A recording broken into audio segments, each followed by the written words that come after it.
Brought to you by Technopova Curve 5G. Discover new horizon.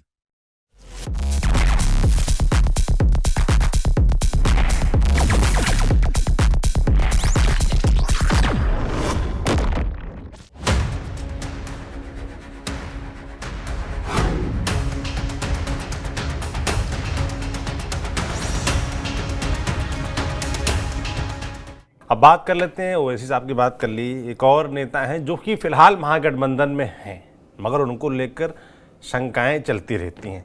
Mukesh Sahni की बात कर रहा हूं मैं। वो आजकल दावा भी करते घूम रहे हैं कि तेजस्वी यादव को मुख्यमंत्री बनाना है, देर रात तक उनके साथ मीटिंगें भी कर रहे हैं, मगर जानकार कह रहे हैं कि तेजस्वी को उन पर भरोसा भी है नहीं। क्या मामला है?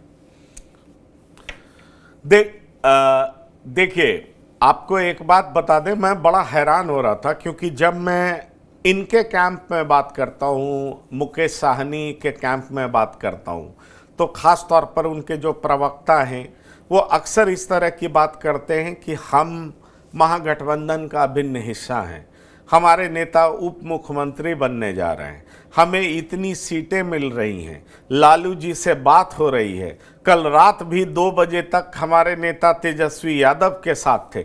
मतलब जिस तरह की बात करते हैं वो ये जताने का प्रयास करते हैं कि हमारे नेता मतलब मुकेश साहनी और तेजस्वी यादव के बीच का जो बॉन्ड है वो बहुत स्ट्रांग है और हमारे नेता बहुत बड़ी भूमिका में चुनाव प्रचार में होंगे, कैंपेन जोरदार तरीके से करेंगे, अति पिछड़ों को रिप्रेजेंट करेंगे और इस बार एनडीए गठबंधन को पानी पिला देंगे। इस तरह की बात मुकेश साहनी कैंप के नेता करते हैं। पर हकीकत बताऊं, जब मैंने आरजेडी में बात की तो आरजेडी में जो तेजस्वी यादव के कॉन्फिडेंट लोग हैं, मैं उनकी बात कर रहा हूं, उनका कहना यह है कि अरे भाई मुकेश साहनी हमारे गठबंधन में रहेंगे भी क्या, ये हमें डाउट है।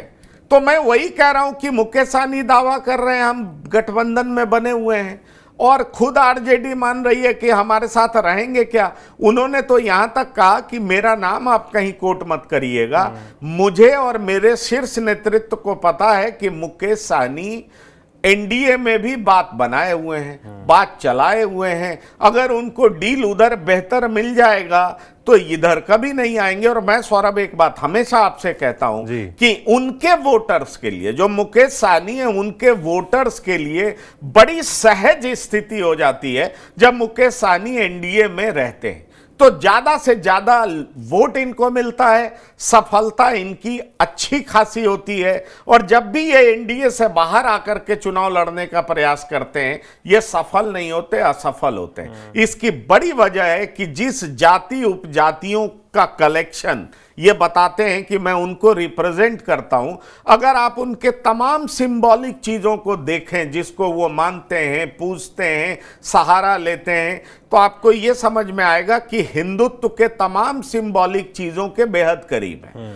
तो इसलिए उनको बीजेपी बहुत अच्छा लगता है, उनको जो हिंदुत्व का के विचार हैं वो बहुत अच्छे लगते हैं, इसलिए उनको बीजेपी को वोट देना ज़्यादा अच्छा समझ में आता है। लेकिन मुकेश साहनी अगर कहेंगे कि आरक्षण भाजपा दे दे तो मैं जान दे दूंगा, तरह तरह की बात कर रहे हैं। पर जब मैंने महागठबंधन में आरजेडी के नेताओं से पूछा तो उन्होंने कहा कि अरे भाई हम लोग को इन पे कोई भरोसा नहीं है, ये उधर बात कर रहे हैं, इनको कितनी हम सीटें देंगे ये तो बात का विषय है, लेकिन क्या ये हमारे साथ बने रहेंगे इसकी गारंटी क्या है। अब मुकेश साहनी के बारे में आप पता कर लीजिए, पिछली बार भी 2020 में वो तेजस्वी यादव के साथ प्रेस कॉन्फ्रेंस करने बैठे थे, तेजस्वी यादव से जो उनकी अपेक्षा थी उनकी पूरी नहीं हुई, तो बीच प्रेस कॉन्फ्रेंस से वो ये कह करके उठ गए कि उनके पीठ में खंजर भोंका गया है। और पटना की सड़कों पर जब डाक बंगला चौराहा पर पहुंचे थे तो फिर बीजेपी का फोन आ जाता है,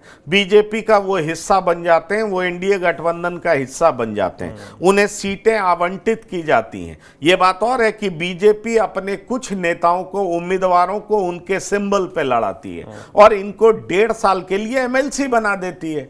1.5 साल के लिए ये एमएलसी बनते हैं, मंत्री भी बन जाते हैं, उत्तर प्रदेश के चुनाव में ये बीजेपी के विरोध में कैंपेन करने लगते हैं, वहां भी अपनी जाति के लोग को संगठित करने लगते हैं। और यही बात बीजेपी को नागवार गुजरती है तो इनका मंत्री पद छीन लिया जाता है। एमएलसी का पद जो 1.5 साल के लिए दिया गया था, उसके बाद इनको कुछ दिया नहीं जाता है। तो आप समझ लीजिए फिर क्या हुआ, उसके बाद से ये अलग दिखाई पड़े हैं और अभी तक बीजेपी से दूर हैं। मैं परसों भी आपको बताऊं, परसों भी बीजेपी के एक बड़े नेता ने मुझे बताया था, जब मैंने उनसे पूछा कि क्या मुकेश सहनी के लिए रास्ते बंद हो चुके हैं, उन्होंने कहा बिल्कुल बंद नहीं हुए। आप एकदम इस बात को लेकर के हैरान और परेशान मत होइए। मुकेश सहनी जैसे नेता जब तक चुनाव के समय तक किसी के साथ ना हो जाए, तब तक बिल्कुल यकीन मत मानिए कि वो गठबंधन में है या एनडीए में, क्योंकि वो डील करेंगे, बेहतर डील जिसके साथ होगा उसके साथ वो जाएंगे। और जहां तक एनडीए का सवाल है तो एनडीए में भी उनके लिए रास्ता खुला हुआ है। अब समझिए, जिसके साथ मुकेश सहनी को गठबंधन करना है आरजेडी, वो भी भरोसा नहीं कर रही है। बात रही बीजेपी का, तो बीजेपी भी मुकेश सहनी को लेकर के होपफुल है। बीजेपी के प्रदेश अध्यक्ष दिलीप जायसवाल कई बार कह चुके हैं कि मुकेश सहनी रात के अंधेरे में हमसे बात करते हैं। तो इन बातों के कई मायने, और मुकेश सहनी अपना कार्ड बहुत बढ़िया से खेल रहे हैं। कई लोगों को उन्होंने अपने दल में शामिल भी कराया है। पहले कभी जेडीयू के प्रवक्ता रहा करते थे डॉक्टर सुनील सिंह, वो मुकेश सहनी की पार्टी में आ गए हैं।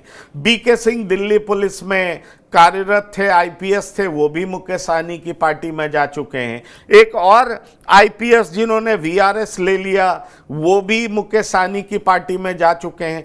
तो कई लोग अपनी राजनीतिक महत्वाकांक्षा को पूरी करने के लिए मुकेश सहनी की पार्टी में शामिल तो हो रहे हैं, लेकिन मुकेश सहनी किसके साथ शामिल होने जा रहे हैं, इसको लेकर के कंफ्यूजन बरकरार है। इसलिए मैं अपने दर्शकों को बताना चाहूंगा कि कभी भी इस बात को लेकर के बहुत ज्यादा कंफ्यूज मत रहिएगा कि मुकेश सहनी महागठबंधन का अभिन्न हिस्सा है। नहीं, यह ऐसा अभी तक बिल्कुल नहीं है।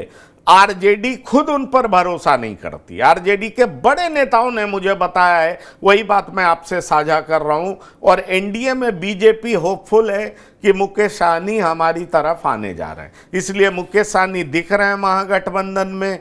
बात हो रही है बीजेपी के साथ, और ये चीज आरजेडी को पता है। ये मैं नहीं कह रहा हूं, आरजेडी के कुछ नेताओं ने मुझे बताई है। इसलिए आरजेडी को भी उतना भरोसा मुकेश सहनी पर नहीं।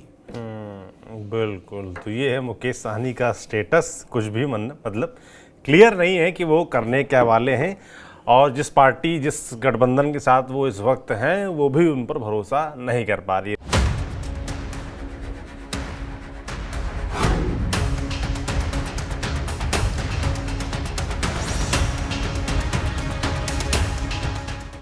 Brought to you by Technopova Curve 5G. Discover new horizon.